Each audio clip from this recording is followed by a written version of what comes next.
শিক্ষক তপন কুমার ঘোষকে। এবার আমাদের এই শপথ গ্রহণ অনুষ্ঠানের অন্তিম বক্তা ওয়েস্ট বেঙ্গল জুনিয়র ডক্টরস ফ্রন্টের ডাক্তার অনিকেত মাহাতো।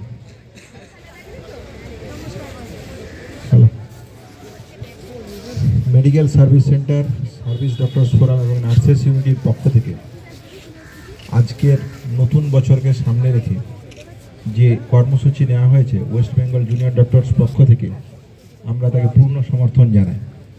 পূর্ণ সমর্থন জানিয়ে আজকের যে ঘটনাক্রম আমরা ঠিক কোন জায়গায় 4.5 মাসে এসে দাঁড়িয়ে সেই নিয়ে আমি আমার মতামত কিছু রাখতে চাই। আপনারা যদি দেখেন 9ই আগস্ট যে ঘটনা ঘটেছিল সেদিন আরজিকর মেডিকেল কলেজের গুটি কয়েক পিজিটি সিস্টার নার্সিং পড়ুয়া তাদের মনের মধ্যে কি ছিল আমরা জানতে চেয়েছিলাম যে আমাদের কলেজের যে সহপাঠিনী ঠিক তার সাথে কি ঘটনা ঘটেছে, কেন একটা কলেজ ক্যাম্পাসে কর্তব্যরত অবস্থায় তার সাথে এই রকমের ঘটনা হবে, এই ঘটনার সত্যতা কি, কেন এই ধরনের ঘটনা ঘটলো, এই ঘটনার উদ্দেশ্য কি ছিল। তাহলে আমরা যেমন আজকে অঙ্গীকার নিতে এসেছি এর একটা উদ্দেশ্য আছে, তাহলে সেই দিনের যে ঘটনা সেই ঘটনাও যদি ঘটে থাকে সেই ঘটনার একটা উদ্দেশ্য আছে, তাহলে সেই উদ্দেশ্য কি, সেই মোটিভটা কি, এইটা আমরা জানতে চেয়েছিলাম। আজ 4.5 মাস আসার পরও যখন আমরা ঠিক সেই জায়গায় দাঁড়িয়ে আপনারা যারা এখানে দাঁড়িয়ে আছেন তাদের কাছে আমার একটাই প্রশ্ন, আপনাদের কি জানতে ইচ্ছে করে না ঠিক 9ই আগস্ট কি হয়েছিল ওই চেস্ট মেডিসিন বা যেখানেই ঘটনা ঘটে থাকুক ঠিক সেই জায়গায়? তাহলে আমরা যদি ঠিক সেই জায়গাতেই আবার ঘুরে ফিরে এসে দাঁড়িয়ে থাকি তাহলে তো আমাদের এই অঙ্গীকার শপথ নেওয়ার যে প্রাসঙ্গিকতা সেই প্রাসঙ্গিকতাই সামনে আসে। তাহলে সেই প্রাসঙ্গিকতাকে সামনে রেখে যেটা বলার সেটা হচ্ছে যে আমরা কি দেখলাম, আমরা যেটা দেখলাম সেটা হচ্ছে যে রাষ্ট্রের যে ক্ষমতা, শাসকের যে দম্ভ, সেই দম্ভ আমরা এই আন্দোলনে বিভিন্ন সময় দেখেছিলাম। আমার পূর্ববর্তী বক্তারা বললেন যে তারা শুধুমাত্র আন্দোলনের কোনো ব্যক্তিকে মেলাইন করতে চায় না, তারা আন্দোলনটাকেই মেলাইন করতে চায়। তাহলে তারা এই কথাই আপনাদেরকে বলছে যে এই আন্দোলন এইভাবে কিছু করে হয় না, দেশের সুপ্রিম কোর্ট আছে তো সে দেখবে। যেদিন 14ই আগস্ট সিবিআই তদন্তের কথা আসে সেদিন তো বলেছিলেন অনেকেই, এই বাংলার মানুষরা বলেছেন যে সিবিআই তো চলে এসেছে, আবার কি, কার কাছে বিচার চাইছেন, রাস্তায় বিচার আছে। তাহলে আজকে ঠিক 4.5 মাস পর আমরা কেন আবার ঠিক সেই রাস্তাতেই দাঁড়িয়ে আছি? তাহলে এই যে সিবিআই বিচার দিতে পারে না তারপরেও যে এই কন্টিনিউ আন্দোলন চলেছে সেটা তো বাংলার মানুষ বুঝেছে। তাহলে বাংলার মানুষের কাছে সিবিআইয়ের যে ভূমিকা, তদন্তের যে ভূমিকা, কলকাতা পুলিশের যে ভূমিকা, সেইগুলোকে বারবার একটা জায়গায় মনে রাখতে হবে আপনাদের এবং আমাদেরও। কি সেই ভূমিকা? 9ই আগস্ট যখন ঘটনা ঘটলো 10 আগস্ট দেখা গেল একজন অভিযুক্ত, সেই অভিযুক্ত সঞ্জয় রায়, কলকাতা পুলিশ তাকে অ্যারেস্ট করে। দীর্ঘ 4.5 মাস হওয়ার পর প্রাইমারি চার্জশিট যখন সিবিআই দেয় দেখা যাচ্ছে সিবিআইয়ের কাছেও সেই প্রথম অভিযুক্ত সঞ্জয় রায়। হ্যাঁ, আমি মানলাম যা বায়োলজিক্যাল এভিডেন্সের কথা আপনি প্রাইমারি চার্জশিটে মেনশন করেছেন সেই অনুযায়ী তিনি হয়তো অভিযুক্ত হতেই পারেন, কিন্তু সম্প্রতি যে সিএসএফএল এর রিপোর্ট এসেছে, যে ডিএনএ অ্যানালাইজের রিপোর্ট এসেছে এবং সিসিটিভি ক্যামেরার যে অ্যানালাইজের রিপোর্ট এসছে, এই রিপোর্টগুলো যদি দেখেন আপনারা তাহলে আপনাদের মনে হবে যে এই তদন্তকারী সংস্থাকে যদি ক্লাসের স্তরে ভাঙতে হয় 1, 2, 3, 4, তাহলে এই 4 পাস করতে পারবে কিনা পারবে না সন্দেহ থাকছে। তাহলে কেন এত উদাসীনতা? দেখা যাচ্ছে সিসিটিভি ফুটেজের যদি সন্ধ্যে 2টো থেকে রাত 2টো থেকে পরের দিন সকাল 6টা অবধি যদি দেখেন তাহলে সে একজনকেই খুঁজে পেয়েছে ওই সিসিটিভি ফুটেজ। অথচ এই আরজিকরের ক্যাম্পাসে ডাক্তার, সিস্টার, নার্স, পড়ুয়া, পেশেন্ট যাদের আছে, পেশেন্টের সমস্ত ডেটা তো হসপিটালের কাছে আছে। তাহলে এই উদাসীনতা কেন? আপনার দিক থেকে আপনি বাকিদেরকে আইডেন্টিফাই করছেন না কেন? তারা ওইখানে সিস্টার, ডাক্তার, পড়ুয়া ছাড়া তাদেরকে জেরা করুন, তাদেরকে আপনি আপনার ইনভেস্টিগেশনের আয়তের মধ্যে আনুন আপনার যদি কোনো সন্দেহ থাকে। তাহলে আপনার দিক থেকে এই প্রচেষ্টা থাকবে না কেন? ডিএনএর অ্যানালাইজের রিপোর্ট যদি দেখেন, আমরা ডিএনএ যে বিশেষজ্ঞ তার সাথে আরজিকরের পক্ষ থেকে আমরা বসেছিলাম যে স্যার আপনি আসুন, আমরা জানতে চাই এই রিপোর্টে কি আছে, আপনি যে বলছেন তার সায়েন্টিফিক ব্যাখ্যা কি। তাহলে এক অনুসন্ধানশীল মন থেকে যদি আমরা যদি এই ঘটনাকে দেখি তাহলে আমরা কি দেখতে পাচ্ছি?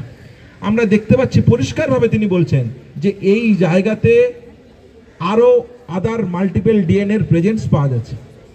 তাহলে যদি এবং যে জায়গাগুলোতে পাওয়া যাচ্ছে, যে স্যাম্পেলগুলোতে পাওয়া যাচ্ছে, সেই স্যাম্পেলগুলোতে এই প্রকাশ্য দিবালোকের রাস্তায় পাওয়া সম্ভব নয়। নিপিল স্যাম্পেলের মধ্যে কিভাবে পাবেন, ভালভাল স্যাম্পেলের মধ্যে কিভাবে পাবেন, অ্যানাল স্যাম্পেলের মধ্যে কিভাবে পাবেন? তাহলে এই প্রশ্নগুলো যদি থাকে, তাহলে স্বাভাবিকভাবেই যদি মাল্টিপল ডিএনএ থাকে, তাহলে মাল্টিপল মানুষ ওই সময় ওই সিন অফ ক্রাইমের মধ্যে প্রেজেন্ট ছিলেন। তাহলে আপনার প্রাইমারি চার্জশিটে তার দিশা কোথায়? তাহলে কলকাতা পুলিশ যে কার্বন কপি আপনাকে বানিয়ে দিয়েছে, যে কপি বানিয়ে দিয়েছেন, সেটাই আপনি কার্বন একটা কপি পেস্ট করে নতুন মোড়কে একটা চার্জশিট দিয়েছেন। তাহলে কলকাতা পুলিশের যে সদিচ্ছা, সিবিআইয়ের যে সদিচ্ছা, সেই সদিচ্ছা কোথাও যেন পরিপূরক। তাহলে এই যদি ঘটনার প্রাইমারি চার্জশিটে আপনি পরিষ্কারভাবে বলছেন যে এভিডেন্স টেম্পার হয়েছে, এভিডেন্স ডিস্ট্রাকশন হয়েছে, ইনভেস্টিগেশনকে হাসাপ করার চেষ্টা করেছে, তাহলে 90 দিনের পর আপনার যে সাপ্লিমেন্টারি চার্জশিট দেওয়ার কথা, যে 10ই ডিসেম্বর সুপ্রিম কোর্টে সলিসিটর জেনারেল বললেন হ্যাঁ আমরা দেব, কিন্তু তার 3 থেকে 4 দিনের মধ্যে দেখা যাচ্ছে কোথায়? তাহলে সেই চার্জশিট কোথায়? তাহলে সেই চার্জশিট কোথায়? সিএসএফএল এর রিপোর্টে যে তথ্য উঠে এসছে, সেই তথ্য আপনার চার্জশিটে তার প্রতিফলন কোথায়?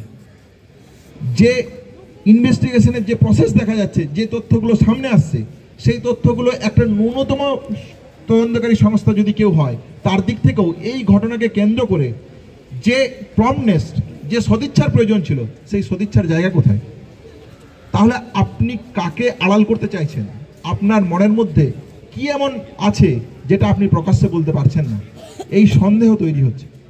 তাহলে 9ই আগস্ট এবং আজকের 4.5 মাস অতিবাহিত হওয়ার পর আমরা যদি দেখি এই সমস্ত কিছুর প্রত্যুত্তর যদি না পায়, উত্তর যদি না পায়, তাহলে দেশের সর্বোচ্চ তদন্তকারী সংস্থার উপর একটা আস্থাহীনতার প্রশ্ন আসছে, একটা হতাশার প্রশ্ন আসছে। দেশের বিচার বিভাগীয় ব্যবস্থার উপর যখন আপনারা যদি একটু খেয়াল করে দেখবেন আমাদের যখন কর্মবিরতি চলতো, তখন 10 দিন 15 দিন পর সুপ্রিম কোর্টের হিয়ারিং হতো। যখন আলোচনা হতো সেই সুপ্রিম কোর্টের অন্দরে, আপনারা লাইভ টেলিকাস্ট সেই দেখেছেন, সেখানে কি বলছে যে জুনিয়র ডাক্তাররা কাজে কবে ফিরবে? সেখানে বলছে যে না, একটা সিসিটিভি ক্যামেরা লাগাতে হবে, টাস্ক ফোর্স গঠন করতে হবে। কিন্তু বিচারের প্রশ্নে সেদিনও বিচারপতিদের কাছে যে জায়গাগুলো মনে হয়েছে, তারা আতঙ্কিত হয়েছেন, যে জায়গাগুলোকে মনে দেখে অবাক হয়েছেন, তার প্রতিফলন আজকে সিবিআই ইনভেস্টিগেশনের মাধ্যমে উঠে আসছে না কেন? 4.5 মাস হয়ে যাওয়ার পর এখন তো আপনি বলতে পারেন না যে আপনি সময় পাননি। তাহলে এই যাবতীয় প্রশ্ন এবং যে আস্থাহীনতা, যে বিচার ব্যবস্থার পর যে উদ্দেশ্যহীনতা আমরা দেখতে পাচ্ছি, সেই উদ্দেশ্যহীনতা থেকে হতাশার জন্ম হচ্ছে। তাহলে আবার সেই প্রথম জায়গা থেকে, যে জায়গা 14ই আগস্ট 9ই আগস্ট যে প্রশ্ন উঠছিল যে আপনারা আন্দোলন কেন করছেন, বিচার তো সুপ্রিম কোর্ট দেবে, বিচার তো সিবিআই দেবে, বিচার তো সেশন কোর্ট দেবে, তাহলে কেন আমরা আন্দোলন করেছিলাম, আন্দোলনে ছিলাম, আন্দোলন কন্টিনিউ করছি, সেই জায়গা থেকে এই যাবতীয় প্রশ্নগুলো উঠে আসতে আজকেও বাধ্য হচ্ছে।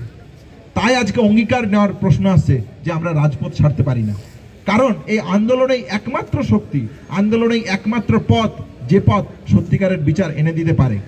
যদি বিচার এনে দিতে পারতো, তাহলে আজকে তো প্রশ্ন আমার সিবিআই এর কাছে যে 4.5 মাস অতিবাহিত করার পর আপনার ভূমিকা কি? আজকে রাজ্য প্রশাসনের কাছে প্রশ্ন যে এই আন্দোলনকে কেন্দ্র করে যে স্বাস্থ্য দুর্নীতির চিত্র উঠে এসছে, তার জন্য আপনি এনওসি দিতে পারছেন না কেন? আজকে আমার রাজ্য প্রশাসনের কাছে প্রশ্ন, যদি আপনার এতই সদিচ্ছা থাকতো, তাহলে থ্রেড কালচারের নামে যারা অভিযুক্ত, তাদের জন্য আপনাকে হাইকোর্টে লয়ার দাঁড় করতে হচ্ছে কেন? নবান্নের সভাগৃহের মিটিংয়ের জায়গা থেকে আপনাকে বলতে হচ্ছে কেন যে আমি থ্রেড কালচারের পক্ষে?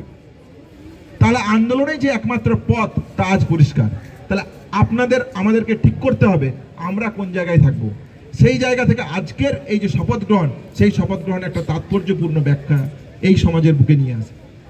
তাহলে এটা ঠিক, আমরা যে ডাক দিয়েছিলাম আরজি কর দিচ্ছে ডাক, অভয়া বিচার পাক, সেই জায়গা থেকে আজকে বলার সময়, নতুন বছর দিচ্ছে ডাক, অভয়া বিচার পাক। এইটুকুই বলে আমি আমার বক্তব্য শেষ করব। ধন্যবাদ ওয়েস্ট বেঙ্গল